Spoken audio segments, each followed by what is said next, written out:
అదిగోండి మూత తీద్దాం ఒకసారి మళ్ళీ మనం. అదిగోండి చూడండి.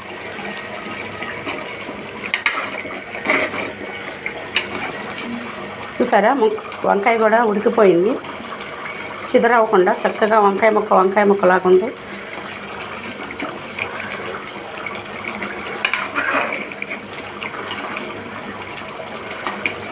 మనం కొంచెం గరం మసాలా వేసుకున్నాం. ఎక్కువ కలతిప్పకూడదండి, వంకాయ వరకునే చితికిపోయింది కాబట్టి గరం మసాలా చాలు. చేతైతే మన 2 చేతులతో మసిగుడ్డ పెట్టుకొని చట్నీ తిప్పొచ్చు. నాకు చేతిలో ఫోన్ ఉంది కాబట్టి నేను గరిటతో కలదిప్పుతున్నాను. అయిపోయిందండి మటను వంకాయ కర్రీ. ఈ పులుసు ఉండాలండి మనకి అన్నంలో కలుపుకోవడానికి. చాలు, ఈ పులుసు ఉంటే చాలు. ఈ మట్టి వేడికి కూడా కొంచెం తాగేసిద్ది, అందుకని చెప్పేసి ముందు కట్టేస్తున్నాం ఒక 5 నిమిషాల ముందే. వేడిగా మటన్ వంకాయ కర్రీ అండి. మీరు కూడా ఒకసారి ట్రై చేయండి.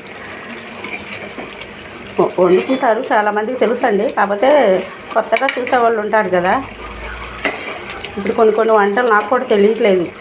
తెలియనివి కూడా నేనే నేర్చుకుంటున్నాను. మనకు తెలిసిన వంట ఇంకొకరికి తెలియదు, వాళ్ళకి తెలిసిన వంట నాకు తెలియదు. అలాగా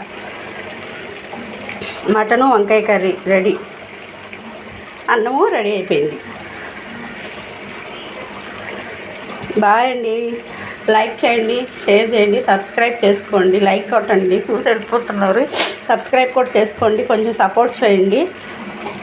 ఇంకేమైనా మిస్టేక్లు ఉంటే సరి చేసుకుంటాము.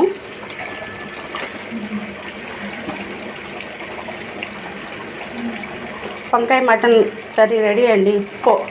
పొయ్యి కట్టేశాను. పొయ్యి కట్టేసాక కూడా చూడండి. బాయ్ అండి.